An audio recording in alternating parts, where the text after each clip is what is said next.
Friday night prepper pre-party show. I haven't said that in a while. Hope everybody's doing well. I see I've got a couple people waiting. Prepper Days, it's always good to see you, brother. I will check that video out. So, yeah, I got a lot of stuff to talk about tonight. We'll do some housekeeping stuff first, give people a chance to go ahead and get in. We got to do a little bit of sound check here. If you guys are having any problems with audio or whatever, please let me know by putting a 1 in the chat. So yes, we're going to talk about the evacuations out of Ukraine.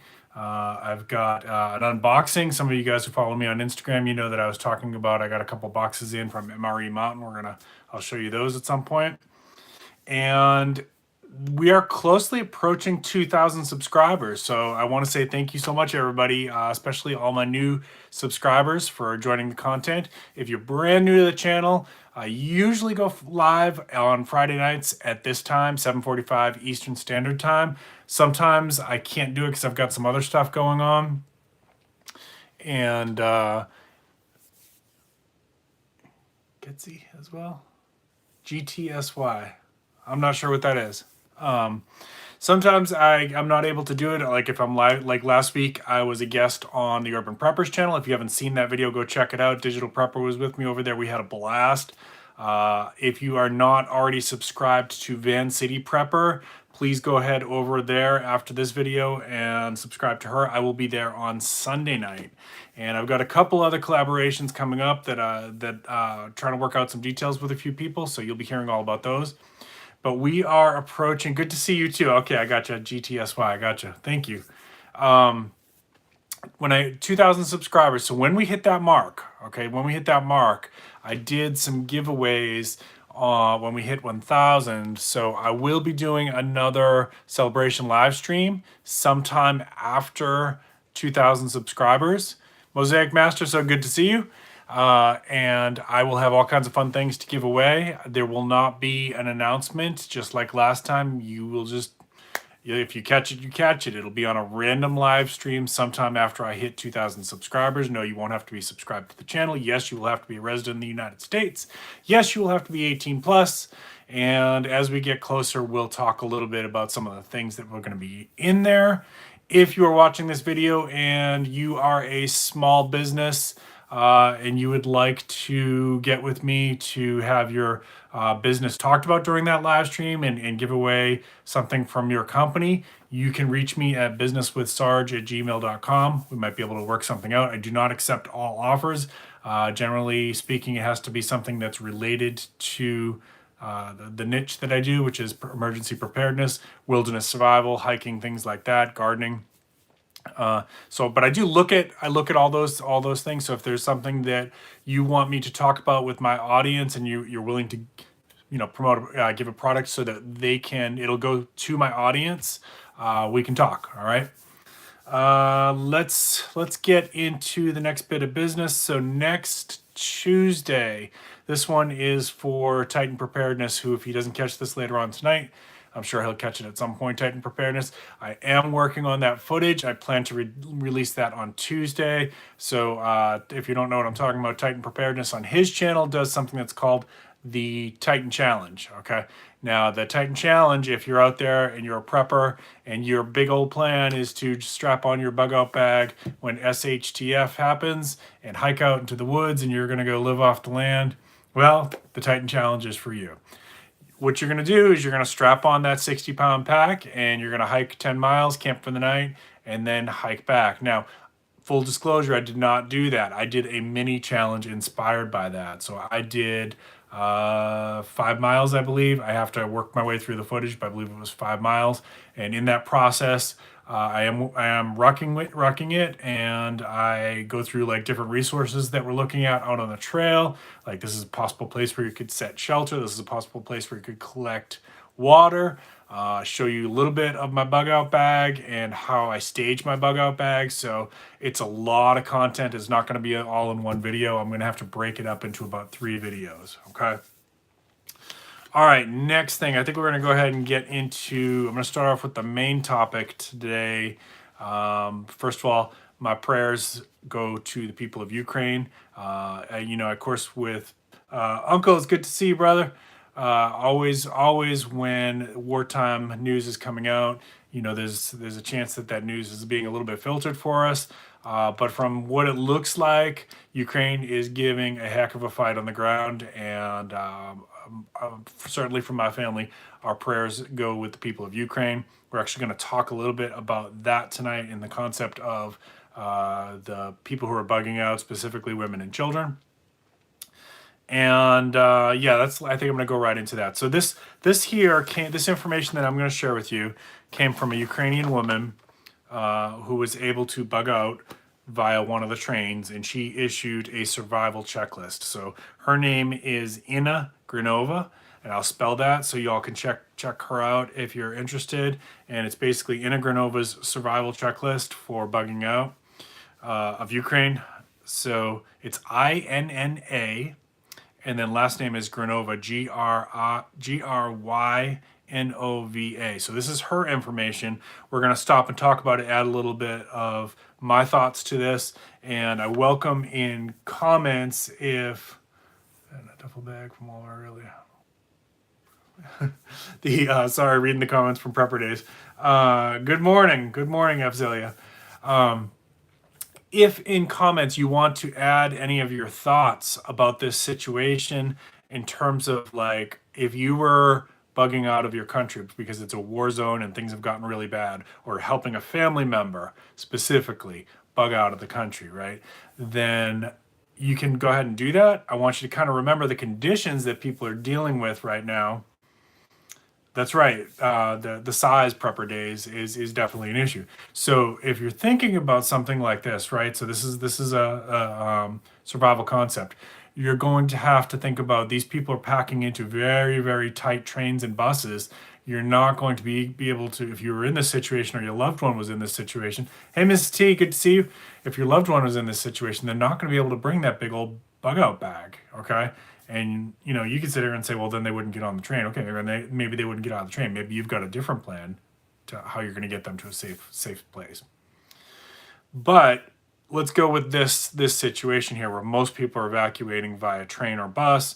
You can't bring this giant bug out bag and all your luggage and your duffel bags and everything else with you. You're pretty much going to be able to bring what's in your pockets, okay? And maybe a small pack. All right. And a lot of times when you're talking about the evacuation from a war zone and people packing into transportation, that's what you're looking at. That's the reality of it. Okay. So this is from Inna Grinova's survival checklist for women that are showing up to the train depots. And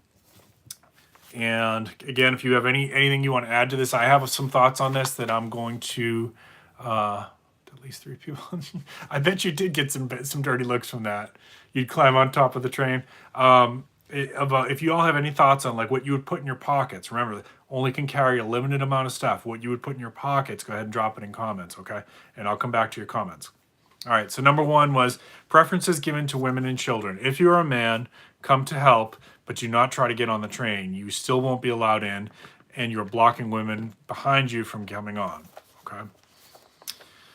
And my understanding is there was some men trying to get on some of these trains, and they got, every situation is going to be different. If we're talking specifically about this one, most of the men are being required to stay behind and fight. There are other situations I can think of in my mind where everybody's trying to get out. And that's definitely happened in other countries when there's some serious evacuation bug out situations. Family Man Prepper, is good to see you. All right, number 2, she says, come to the train station at least 2 hours in advance. I would say get there as soon as you can. So this is where we're going to throw in our comments, folks. Get to this train station at least 2 hours in advance. Otherwise, there won't be enough space on the platform. We couldn't get on the first train because we came too late. To get into the train, we stood on the platform for 4 hours in the same spot. We're going to come back to that in a minute because she talks a little bit more about that. You're going to basically be planning, if you were in this or your loved one was in this, you're going to get there as soon as you can and be prepared to wait. You may be sleeping overnight on that platform or in that bus station, just trying to get your turn to get on.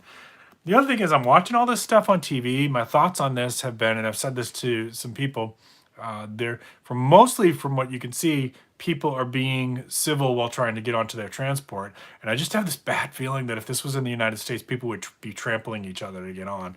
It has a lot to do with our like me first culture in the United States. It's kind of built into us that we have this like cowboy culture in the United States. I'm not saying either is good or bad. It's just different. It's very different. And people in the United States are more likely to put their own personal safety versus the safety of anyone else in the crowd. Maybe I'm wrong. Maybe I'm a little bit too pessimistic about this, but I just don't see this going as civilly in the United States if this was happening here. And you're certainly welcome to disagree with me. All right, here's number 3. This is what I was talking about earlier. Don't take things that are too bulky. We saw people leave strollers and large suitcases right on the platform because they couldn't get onto a crowded train. Again, so your master plan may be that you're taking your bug out bag and your duffel bag and all your MREs and everything else if you're bugging out of a situation. But depending on what it is, if you're getting on a boat, if you're getting on a plane, if you're getting on a train, you may not be able to do that, especially, if there's a lot of people trying to get on. You may only be able to get what you've got in your pockets. You may only be able to have a small pack. Billy, it's good to see you. Vanessa Kitty, always good to see you.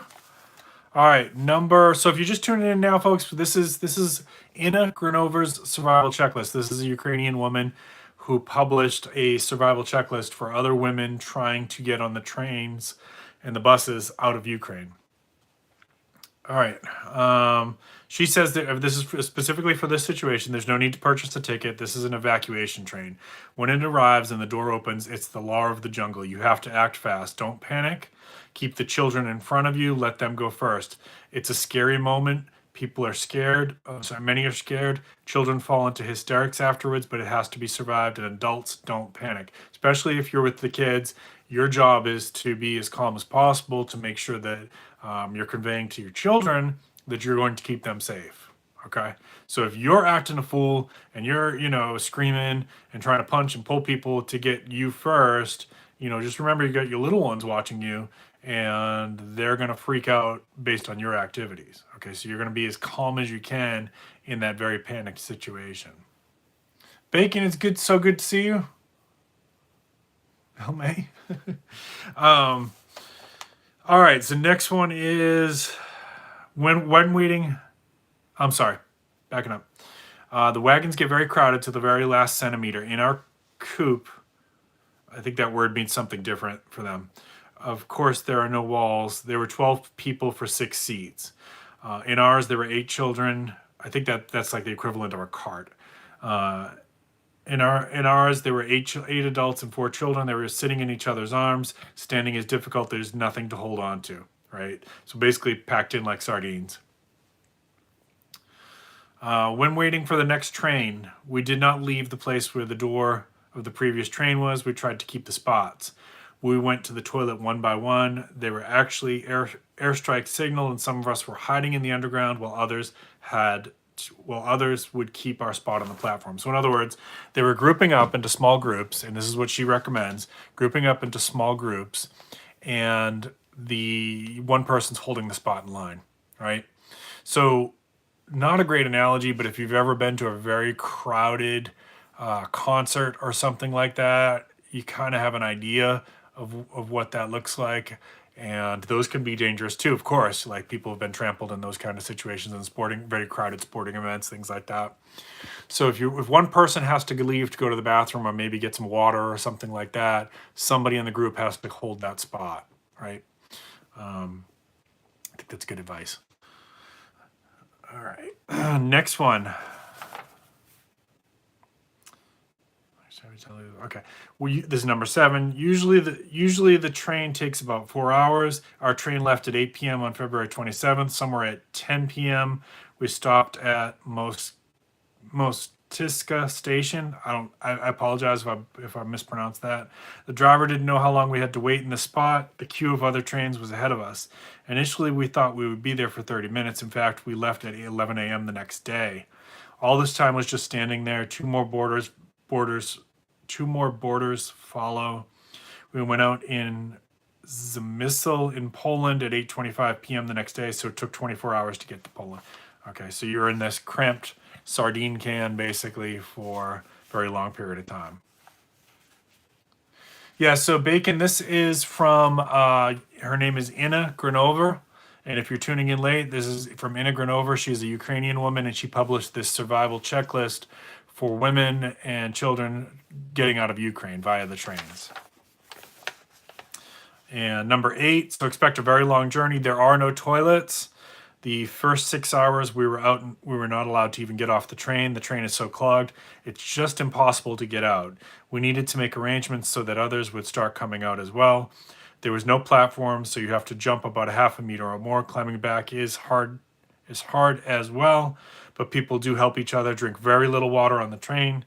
For children, take enough diapers. Okay, so let's talk about this one here. This is interesting. So normally, if you listen to most survival experts, they are going to say that the best way, most survival experts, there is a little bit of disagreement on this, but most survival experts are going to say that if you're in a situation where you're not going to be able to have access to, yeah, that's a good idea, Prepper Days. You're not going to have access to water. The best way to store water is in your body, right? Like, don't try to ration your water is normally the advice. This situation's pretty unique, right? Like, the chances of you dying of dehydration on the train ride to Poland, even though it's long and crowded and extremely hot, it's probably less than in other situations. So conserving water might be possible. You are going to get dehydrated, you know. Just something to consider. It's different from what you would typically hear for survival advice. All right, next one is dress in layers. If you get inside the wagon, it gets really, really hot. If you don't get inside, the warm part of the wagon is very, very cold. Always a good idea with any kind of survival situation, bugging out situation, to have layered clothes. Anyways, I think that's great advice. Take high calorie snacks with you, preferably those that do not leave garbage. There's nowhere to throw it away or keep it away, and in 24 hours, the smell will be unbearable. The water was put in huge buckets and passed through the wagon. Wet water should be conserved. Take a sip in your mouth and wait a few minutes and only then swallow. This way you have enough water for a longer time and you can live longer without a toilet. So on Urban Preppers live stream last week, somebody asked us that question, like, what do we pack in our bug out bags for food? And Tup and I agreed. I don't remember what Digital Prepper said about this, but Tup and I agreed that, like, I don't put MREs in my bug out bag. Okay, they're not in my get home bag either. I keep, and I rotate it often, and including with my everyday bag and my gym bag and my day hike bag, I keep things like Cliff Bars and things like that, and just make sure I'm rotating them so try to catch it before they expire. And the reason for that is, number one, if you get into a situation where you're needing to use your get home bag or your bug out bag, you know, you're probably not going to want to stop and make a meal. You're probably going to want to either keep a low profile, so you're not going to get a fire going if you can help it, and you're going to probably be eating and going. Now, obviously, I feel pretty confident with my foraging abilities, so I feel like I can safely carry a little bit less food too, because I am pretty good about finding food along the way. But everybody's situation is different. You know, you have to make those decisions for yourself. But I think this advice here about carrying a high calorie snack is probably a good advice. And if you are already sick, plastic bag that is thick to use for that can stay sealed. Yeah, Vanessa Kitty's got a good suggestion there too in the live stream chat. If you're sick, carrying a plastic bag to use for bodily functions.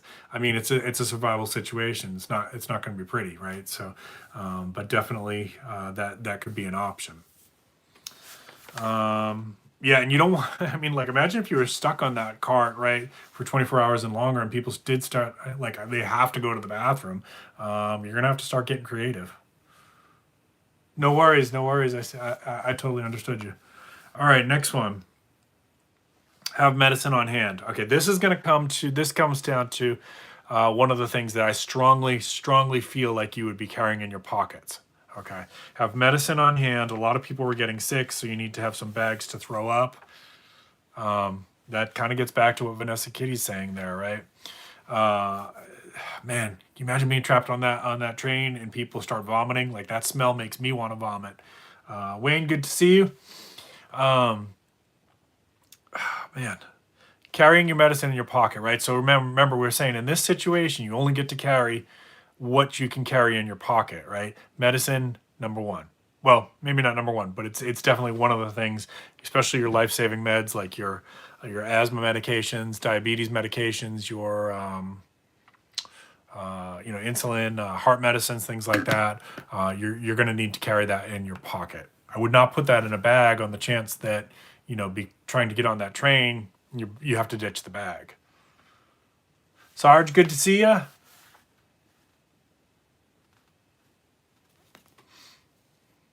Yeah, it's some good points about the expiration dates. So prepper days, that's going to depend on the country, of course. Talking about self-defense, things like that, but definitely in my mind, some way for self-defense. It's going to depend on the area that you're in and getting out of the country. You have to weigh your options of personal safety and personal protection with obeying the laws, and what happens if you get caught with something that's against the law. Sorry, that's bugging the crap out of me. That's something that comes to mind for me too, is what kind of personal protection am I going to be carrying on my person? Oh man, Vanessa Kitty, we need to hear about that at some point.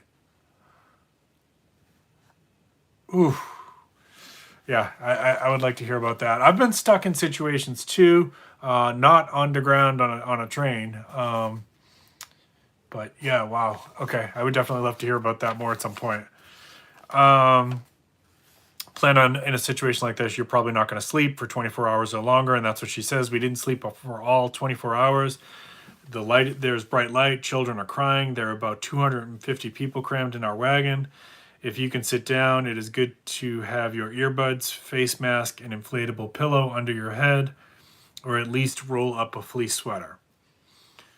It's good advice there. Number 13, everyone is stressed and emotional to the max. There is a war at home. Men are left to fight. Children are on their hands. Everyone is stressed. The level of aggression was off the charts. So that goes back to what I was saying before, that I guess maybe what we're seeing on TV versus what's really happening, they're not showing the aggression so much, at least on the clips that I'm seeing. But it makes sense to me that people are probably pushing and hopefully not too much, but probably trampling too. I definitely do think we'd see that here. You need to stay balanced to achieve your own goal, right? So your mental health here, this is, I'm gonna just paraphrase what she's saying here. Mental health in crisis situations is critical, right? So if you can manage yourself and not get into panic mode and not get agitated and throwing hands and all this other stuff, you're going to also probably be able to help a few people around you. Most importantly, your loved ones, right? So this is why I, on my channel, include mental health as part of your prepping. And I talk about things like panic attacks. I talk about things like how to help somebody who's got trauma. Talk a little bit about like anger management, de-escalation, and stuff like that. I probably could do some more stuff with that.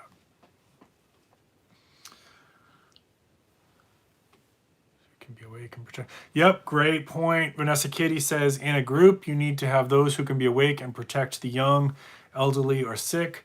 People become predators extremely fast. I do want to talk about that. I'm sorry, Bacon. I'm messing with Bacon's anxiety here. Ungrateful peasant ungrateful peasant says 24 karat gold rings and silver jewelry are easy to carry and strip off for bribes. 100%. I'm going to talk about that in a second too. 100% agree with you. And that's one of the other things that either I would carry on my person or in my pockets. If you've got those resources, because it definitely can open some doors for you. I don't know why that got held, Sarge. I'm gonna go ahead and approve that. One of Sarge's comments got held. The YouTube is back at it again. Heavy coat, goggles, and a will to survive. I'm on top of the train. Whew. it can be a rough ride. But hey, will to survive. That's it, right? Like getting creative. Um, let's stop there for a second. I want to talk about Vanessa Kitty's comment. So I do think that, like, God forbid if something like this happened here and I'm getting my wife out of the country and I have to stay, right? And yeah, I would keep it hidden. I agree, Vanessa Kitty. Any valuables I would keep hidden. And unfortunately, and I know this from my work in mental health, working with people who are trauma survivors, refugees often often get victimized in a lot of different ways, one of which is a lot of them end up in human trafficking situations.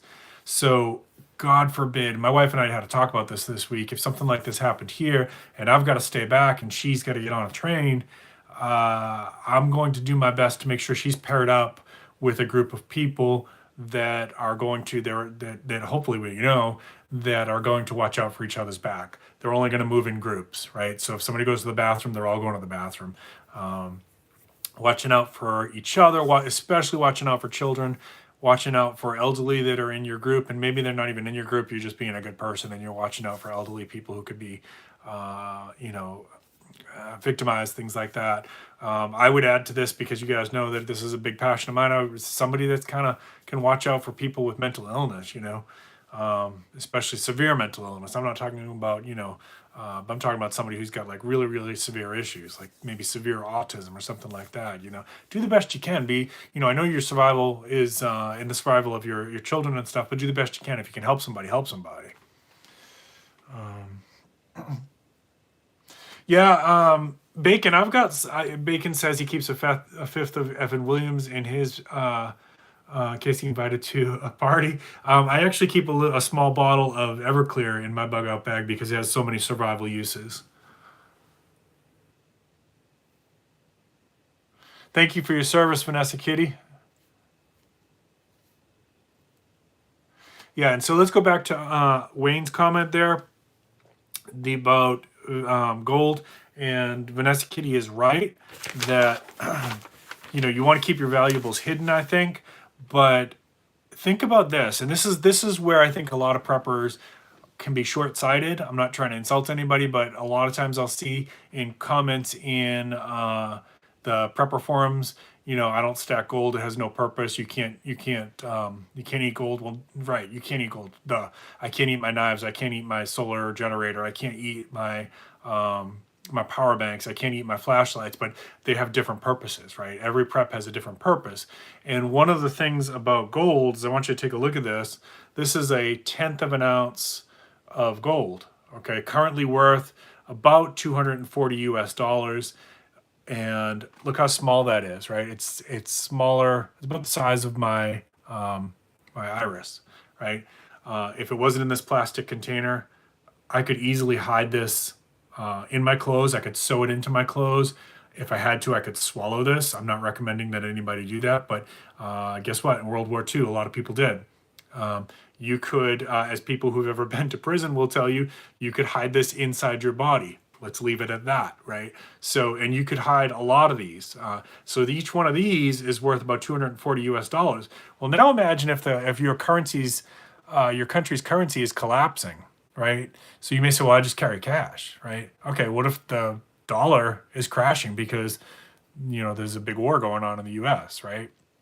The ruble is crashing right now. This never has crashed in the history. No, well, I mean, it can drop in value, but in the history of humanity, in the history of since gold has been used as a commodity and a currency, this can be used across every border in the world. I can go to anywhere in the world where there's a city and I can exchange this for the local currency. Okay, so it wouldn't matter if the dollar's collapsing if you've got a handful of these. You're going to take this to another country and you're going to change it into the currency of that country. Okay, that's why this matters. That's why this is a prep. Okay, and it shouldn't be your first prep. And I know some people can't afford it. I get it. You have to prep within your budget. But if you've already got your food covered, if you've already got your water purification covered, if you already got your self-defense covered, you've already got, you've built your bug out bag, you've done all that other stuff, you can think about financial preparedness as well. It is one aspect of prepping, okay? So I always feel like we have to combat that because there's so much misinformation. People think gold has no use in prepping. That's completely not true. All right, looks like I got some comments here. Let's see what you're saying here.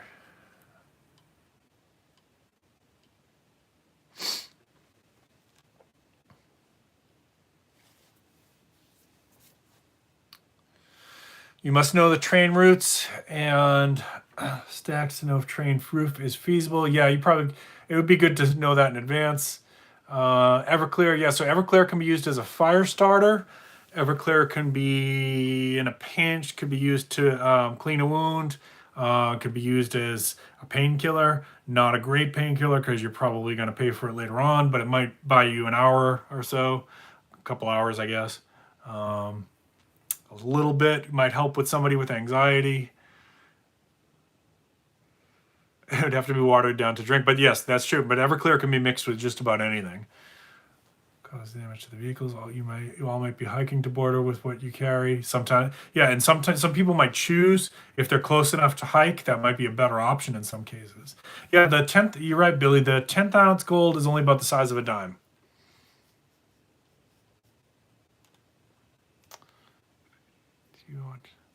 Have you been watching DLD After Dark? I have not. I'm sorry. The prison wallet, exactly. Vanessa Kitty, exactly.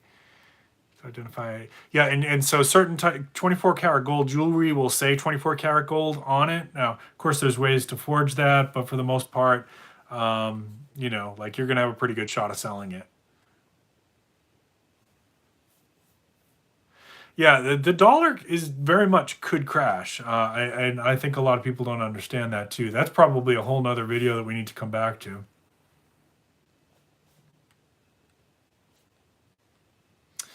I also, so as I was thinking about preparing for this video, I got a couple more things on her list to go over. I was thinking about the evacuation from Afghanistan. I was thinking about the evacuation from Saigon. I was thinking, Vietnam. I was thinking about Furfel with the, Argentina when their currency collapsed and all the people that were trying to get out of Argentina. Yeah, Waffle House would be awesome, man. Hard candy. Okay, I like that idea. Then that's a good calorie dense snack. Oh, prison wallet everyday carry. I gotcha. Prison wallet everyday carry. Yeah. Yeah, and you definitely, again, I'm not trying to get too gross on people, but you could fit probably several of those in the prison wallet. All right, let's keep going, y'all. Okay, so medicine, maybe some self-protection depending on your situation. ID and papers, right? I don't know if she got, I don't remember if she says that. Let's see if she says that. But that's got to be in your pockets too, or on your persons, in maybe some way that you're going to be able to have, gold or whatever that you can trade for local currency. I had no connection for most of the trip, so warn your loved ones that you won't be able to respond, and that's okay. The signal broke through very rarely, but the phone is dying while you're doing so. Okay, so yeah, so assuming the phones are working, in that situation, my recommendation would be that, text your loved ones what your plan is, where you are, where you think you're going to. Of course, the train could divert, and tell them that you're going to have to conserve your battery, so you're putting it in, airplane mode or low power mode. You might even be shutting it off and tell them, like, I'll be checking back in at, 1400, 2 o'clock p.m., right? And so if you need to get a message to me, that I'll turn the phone on between 1:45 and 2:15. So you're conserving as much of that as you can, because you don't know when you're going to be able to charge again. Maybe you're carrying a power bank with you, but even that's only going to get you so much additional charges, okay? Would not run down your phone letting your kid play Angry Birds or whatever it is that they play on their phones right now. Wordle, I do game. I'm not making fun of people for gaming. I do game, but I don't game on my phone. All right, Ukrainian border guards. Ukrainian border guards entered the car, immediately checked for documents. There we go. That's what we were going to talk about. And put stamps in passports. Some passports were taken for inspection. Several foreigners were dropped off. The station has a toilet and food. Almost no one left the wagon. It's a mistake, because then maybe you're not going to be able to get back on. Once the documents are checked, go to the main house for the toilet and the food. Okay, so she's saying once she got to Poland. Upon arrival in Poland, the volunteers immediately start throwing water, cookies, candy, and various toys to the children, treats to the children through the windows. There are even a couple of toys. That's good. I'm glad that Poland is really being receptive and helping the Ukrainian refugees. And that's something that maybe, depending on the situation and your country and what's going on and where you're bugging out from, that might not always be the case. So you may arrive in your destination and then you're on your own, right? So what's your plan? If you have no plan, maybe you're going to try to find the local homeless shelter, or at least a place to stay for the night. And then in the morning, you're going to look at the next part of your plan. Maybe there's a 24-hour restaurant and you can go in and kind of, drink coffee all night. They probably don't want you sleeping in there, but at least it gets you to the morning. And then you can start figuring out if there's a homeless shelter in that city or something like that.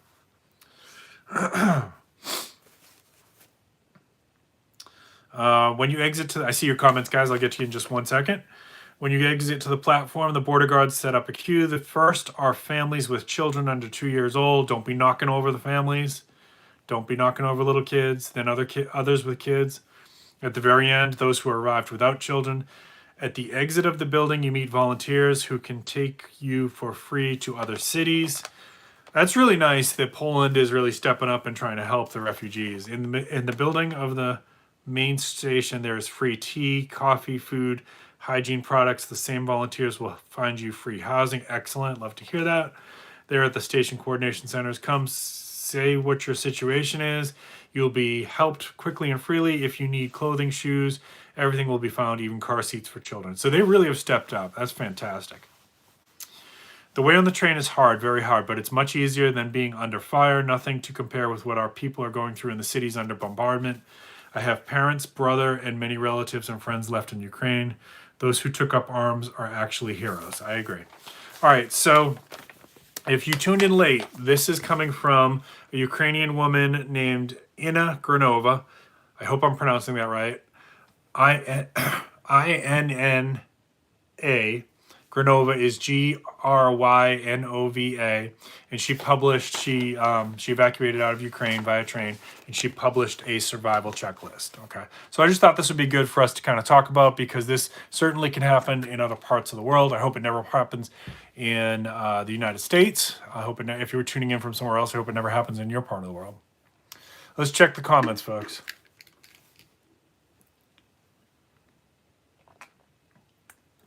Pilgrim Radio, good to see you, brother. Stamos, good to see you. Rob Gibbs, good to see you. All right.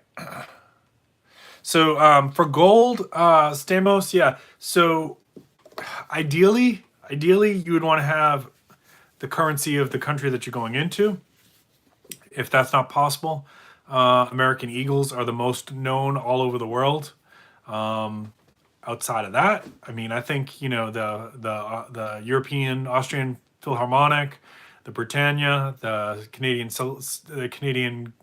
Maple Leaf, the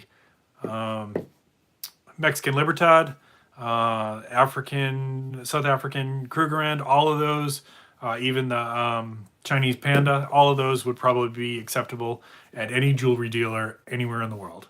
Right, they're going to be able to test it anyways. Like any reputable, any decent-sized jeweler is going to be able to test it.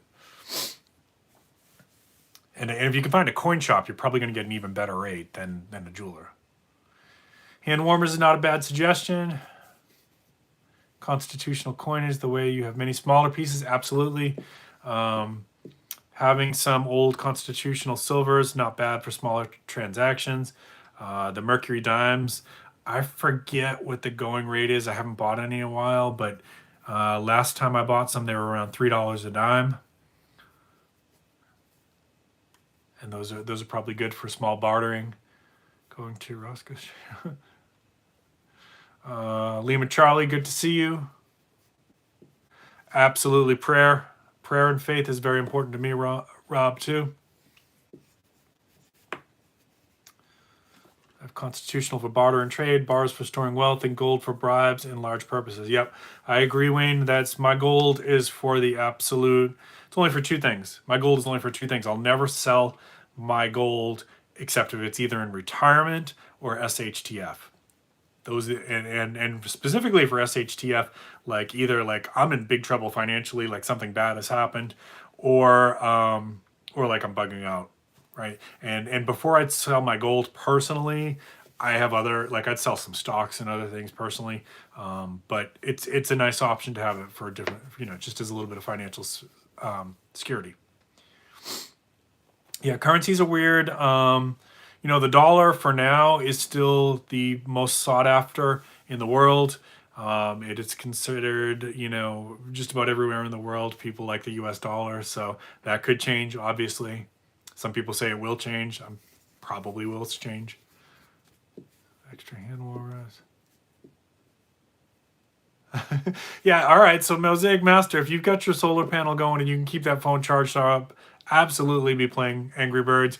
You're probably, if you're riding on top of that train, you're going to be encountering some Angry Birds. Can that piece of, I lost my place here. Piece of gold get you a quick $200, then your constitutional is still available. Yep. Max, good to see you. Maccabeus, are you going to do another axe build? You haven't done one of those in a while. Or if you have, you haven't shown it. I love those axe build videos that you do. Duct tape for. All right, so what else would you guys put in your pockets? Remember, so we're talking in a bug out situation like this. What would you can only carry, assuming you can only carry what you can carry on your person or in your pockets. We said medicine. We said documents. We said maybe a little bit of gold, maybe some transactional, smaller currencies, cash possibly, depending on the situation, especially if you have cash from the country that you're going to. Self-defense possibly.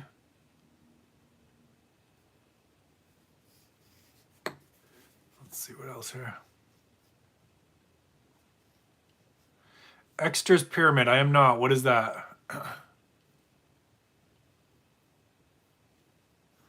You're gonna pitch it. A multi-tool is a great suggestion. I love that, Prepper Days. Bird missiles are less lethal. Absolutely. Okay, cool. I'll keep an eye out for Maccabeus. Yeah. Oh, thank you, Gauze. Okay, good one. So I probably wouldn't, in this situation, I probably wouldn't carry for myself. I wouldn't use all my pocket space on first aid items. I would carry some first aid items. Maybe I'd at least carry a few Band-Aids and maybe a little bit of gauze tape. I would. And that's pretty much in like all of my kits anyways. I've always got Band-Aids in my desk at work. I always got Band-Aids in the car. It's just like, but I play in the woods a lot. So, I'm always cutting my fingers on thorns or something. Everyone runs to silver in the end. Okay. Yeah, and a couple dental floss. Okay. So a lot of people are saying, self-defense items and things like that.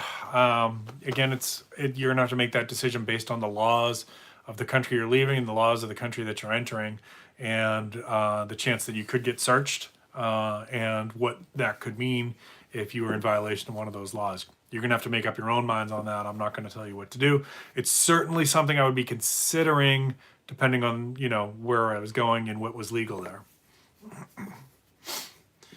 Yeah, toothbrush, and you could get one of those folding ones. I usually use that when I'm traveling anyways. That takes up a small amount of space. Remember the idea here is we're going to be paracord. Yeah, cordage is always a good idea. Ideally, if we're having God forbid, if we're having to, bug out of something, I would want my full kit with me. But if I can only carry what's in my pockets, I'm starting to think about like when I'm flying, I carry a few things when I'm flying. And I probably will, maybe I should do a video about that, like what's my flying survival kit. You have to think like that small, like what could I fit? That's why some of the Wazoo gear is pretty good too, because some of that stuff's so small, you can put it in the cash cap or you can put it in the cash belt. little bit of duct tape, lighter. Yeah. I usually carry a lighter anyways as part of my EDC. I don't smoke, but I carry that. I've got it right here. I'll show you. I carry that my rechargeable Zippo. So you can buy the insert in there and you can recharge that. And it's like a, I don't know if it'll show it on the camera. There you go. And that you get like, I think 50 charges off of that, and you can recharge it multiple times. The only reason I switched out to that is because if those of you who have these Zippos, you know, they the fuel tends to evaporate kind of fast. But if you're using a Bic lighter, you're probably okay. I just like this. This was something I've had since college, so it's part of my EDC. You don't have to go that route. All right, let's get to really good comments there, guys. Thank you everybody for all those ideas. Let's get to the unboxing here, folks. I do have, and then we'll call it a night. Bacon usually goes live later on tonight, so if you are not already subscribed to his channel, please check him out. Always a good time on Bacon's channel. Really, really fun. Always get some, and a lot of times he does like 8-hour marathon streams, so you can kind of listen to it in the background while you're gaming or whatever. Good makeshifts happen. Oh yeah, Wayne. So makeshift. Yeah. I'm glad you said that. Improvised.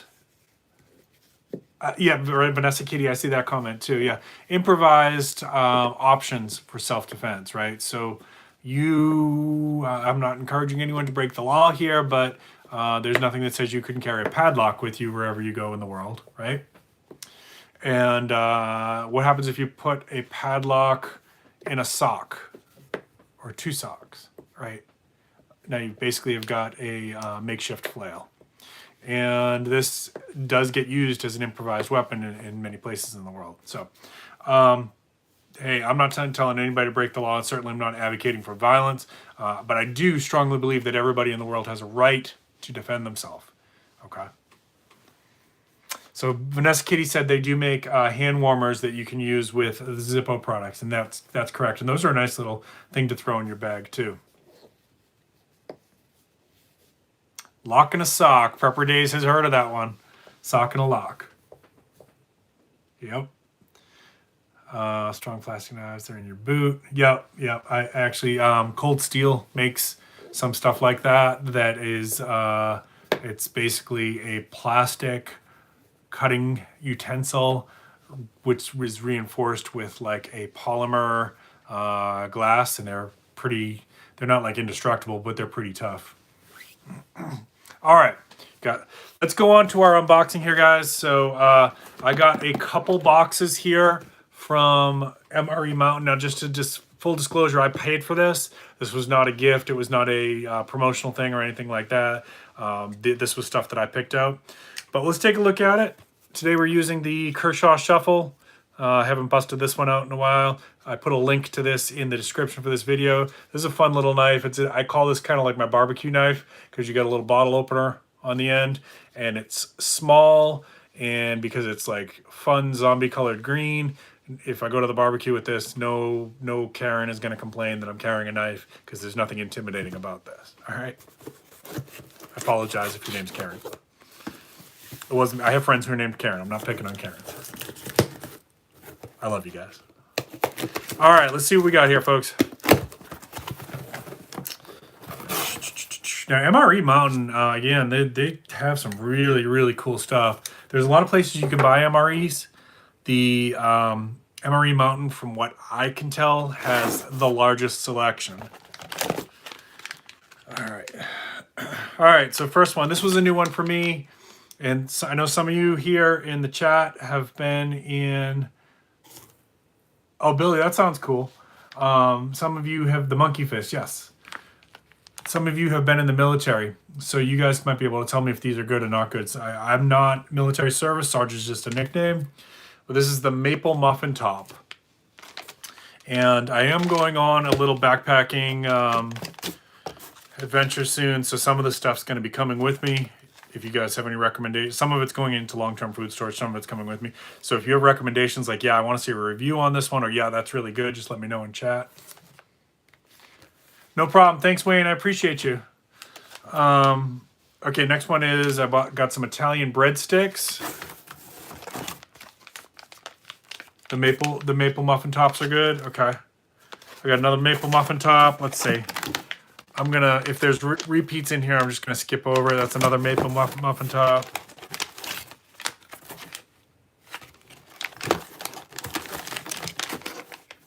So when you order this on MRE Mountain, it's gonna look like you're ordering one, but in a lot of cases you're getting like 5 Italian breadsticks.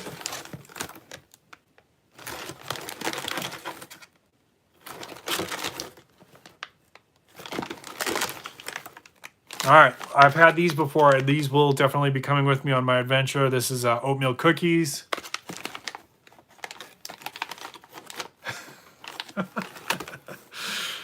Oatmeal cookie again. Is that it for this box? Yeah, so this box was just, no, I'm sorry, one more. And these are really good. I've had these before. These are the white wheat bread crackers. So you can use these to make like a makeshift sandwich, or you can use them with your main meal. If you've got like, you know, soup or something like that, you can dip them in there. You can put the cheese spread on there, the MRE's cheese spread, which is actually pretty good. The MRE peanut butter is very good. You could put that on there. So these are, I'll do some footage with this on my trip, and so we'll get you that. I'll show you those. They're really good. And whenever I order from MRE Mountain, I kind of add those back in to replenish what I'm using. All right, so that's pretty much it for box 1. We got the maple muffin tops, we got the Italian breadsticks, we got the wheat snack bread, which is more like a cracker than a bread, and we got the oatmeal cookies, all of which is good stuff. All right, now next one is, he does video on MRE. I watch a lot, actually, Billy, I watch a lot of MRE videos. There's a guy named like Steve 1888 or something like that. He does really good MRE reviews, and he eats stuff that's like really old. Like he ate something from the 1800s. Base commissary. Oh, that's cool. Crackers and jalapeno cheese spread. Yep, those are really good. Some of the stuff's really good. No peanut butter, I might slip off the train. Some of the stuff's really good. Some of it, you know, I mean, some of it's okay. Some of it's okay. Now you have to remember also, like I'm married to a chef. My wife is a professionally trained chef, so I eat really good. I'm very spoiled. And she does like 99% of the cooking in the house. I offer to cook, but she's a much better cook than me, so she does almost always is the cook, and I always eat really well. I am so blessed. All right, last thing here now. This is, I've never had these before. These are the first strike rations. Now these are specifically designed for on the go, right? So a lot of this, nothing in here has to be heated up. You can heat up some things if you wanted to, but nothing has to be heated up. These are meant for like on the go, which is kind of goes back to what we were talking about before, where the food that I carry in my bug out bag and my get home bag is always stuff that I don't have to heat up. You could make an argument, and a really good one, for why that's important for morale. My thought process on it is just different. For me, if I'm in that kind of situation where I had to bug out, if I'm in that kind of situation where I had to use my get home bag, I don't want to stop and cook. Even with the morale boost that I know that would give, I want to eat and run, eat and go, right? All right, so these first, I got 3 different ones, I think. So this first one is an Italian style sandwich, and this has got the chicken chunks. I will crack one of these for you on a future video. You guys can tell me which one you want me to do. So that's the Italian sandwich and the chicken chunks. This one here is the Italian sandwich and garlic, chicken, and herb. Same thing, just first strike. And then the third one here is honey barbecue beef, and chicken chunks. So tell me which one you guys want me to review. I'm gonna put two back, and I'll crack one in a future video, maybe on one of my day hikes or something like that. We'll crack it open and we'll take a look at everything, and I'll taste test it for you. Maybe we'll do it live. I don't know. We'll do it live. The other thing MRE Mountains got right now, and I spoke to them through chat. They said that they're going fast. So if you're interested in it, they have the humanitarian rations, which have some different menus.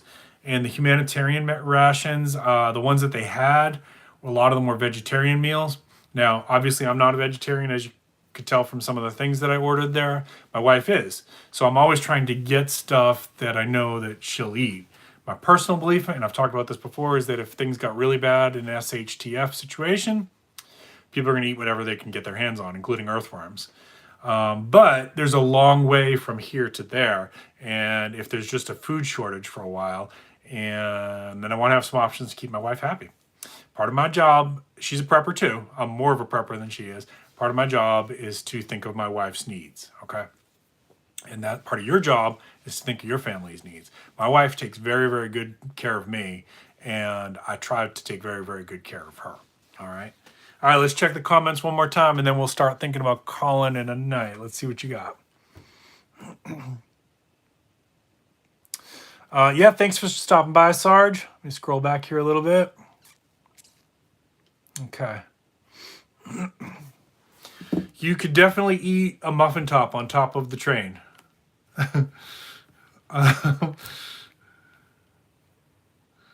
Food inspector in the Arctic during the development of the MREs in the early 80s. Oh, that sounds like an interesting job.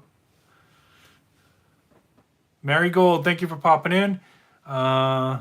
Bathroom, interesting idea from a TV show. If you have time, place an undergarment, multiple high absorbency sanitary napkins so you can go while standing in place. Again, in a survival situation, I think do what you got to do, right? Maybe send gift cards for Dragon's Milk Stout. Ever collect many MRE ration heaters and make a thermopile?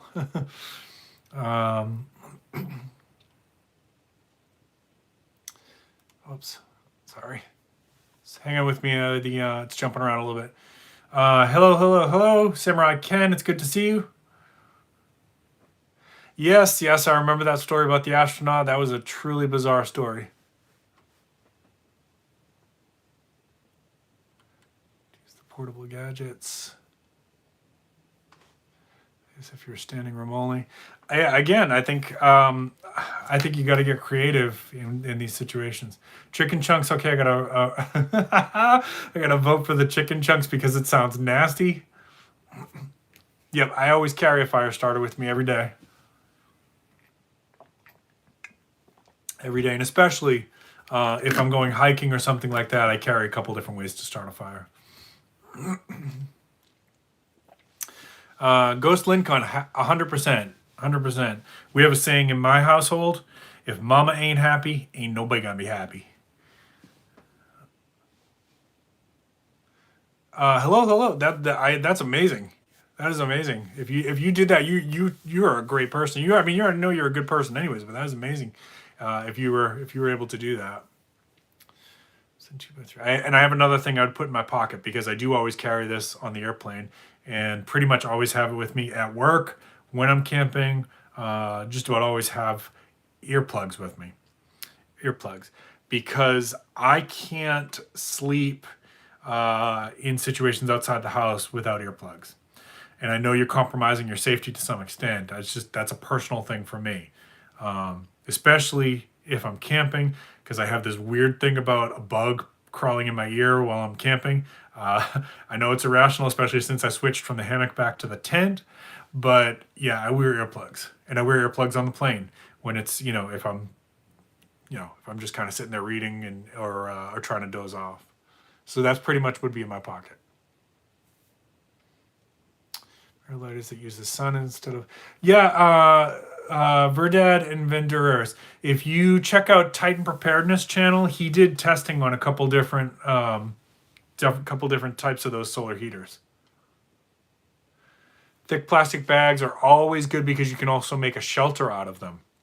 And when I was in Boy Scouts way back when the dinosaurs still roamed the earth, we had to learn how to make a couple different shelters with those big, what are they, 90 gallon bags? The big ones. Excuse me. Yeah, thank you. If you guys haven't already done so, please smash that like button. If you enjoy my content and you're brand new to the channel, please consider subscribing. I really appreciate everybody. Yeah, Bacon, I saw your stream there that you got the present that I sent you. Awesome. Have you tried one yet? You definitely need those earplugs on top of the train. Yeah, and so Vanessa Kitty, you know, so back to the mental health with prepping thing. If we don't sleep, you could probably go, it's going to depend on the person. But after 72 hours without sleep, your mental faculties really are going to start deteriorating. People are start to get prone to psychosis, including hallucinations. For them, definitely agitation. For the most part, that's not permanent. Like if the person is able to catch up their sleep, those symptoms will go away. I don't know that there's ever been a documented case where somebody had induced psychosis from sleep that didn't go away from that. I don't mind sharing this with you. Back when I was in graduate school, I was working full-time, going to school full-time, and doing an internship full-time. And so I was staying awake for 72 hours at a time sometimes. Not a good idea. I did have one time where I was hallucinating from it. I heard voices, scared the crap out of me. And I can describe it for you if you've never had this. I could hear it sounded like voices that I knew. It sounded like my friends. It sounded to me like they were muffled and in the next room. And if I tried to focus in on them, I couldn't hear what they were saying. It was like if somebody was talking in the next room and you couldn't make it out. When it happened, I knew it was because I had gone too long without sleep, but it scared the crap out of me because I knew that this isn't supposed to be happening. Fortunately, as soon as I got a good night's sleep, it went away. And from then on, I made sure that I did not go 72 hours. And to this date, I have not gone 72 hours without sleep. But there are jobs that require that. Certainly sometimes in the military, especially for people who are being sent out in the field.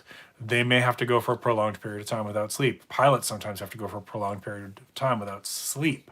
I work with some firefighters that sometimes have to go for a prolonged period in EMS. I work with some EMS that sometimes have to go for a prolonged period without sleep. It's not good. Hello from Maine, Fred. Thank you so much for tuning in. I appreciate you. All right. Anything else? Propanes. Yep. Yeah, blowtorches are awesome. I don't know that I would necessarily make that my choice of fire starting in one of these evacuation situations, but they definitely come in handy. Yeah, you can bake and definitely you don't have to use them. You can put them away for SHTF. If they ever announce to us that somebody's sending nukes our way, I've got a bottle of bourbon that we're saving back. It's a very special bottle of bourbon. That thing may never get cracked, hopefully, but if there was the world is about to go completely, upside down, we're cracking that bottle of bourbon. So you save them for a special occasion. By all means, they're yours. You do what you want with them. All right, and they do have small bottles of propane. We usually keep some of those on hand too.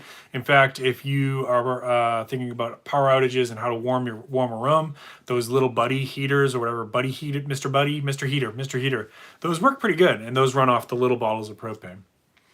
All right, y'all, I'm getting dried out here. I'm gonna start to wind this one down. Make sure you check out GD Bacon down there. Check out his channel. He does a live stream on Friday nights.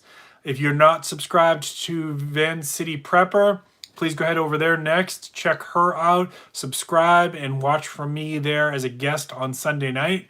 And then sometime down the road, I'll probably have her on my channel as a guest. And Tuesday, watch for my mini bug out video. That's coming. I really appreciate everybody. Always good to Friday night stream with you all. Thank you so much. Y'all have a great weekend. Do something fun for yourselves. Hug your loved ones. Call your mom if she's still alive. If there's somebody that you've been holding back forgiveness for, think about granting forgiveness, granting some grace. Life is too short. But most of all, be good to yourself. Think good thoughts about yourself. Get outside. Enjoy if you are not working this weekend. Sarge loves you. Keep planting your seeds. Keep stacking your silver. This is Prepping with Sarge.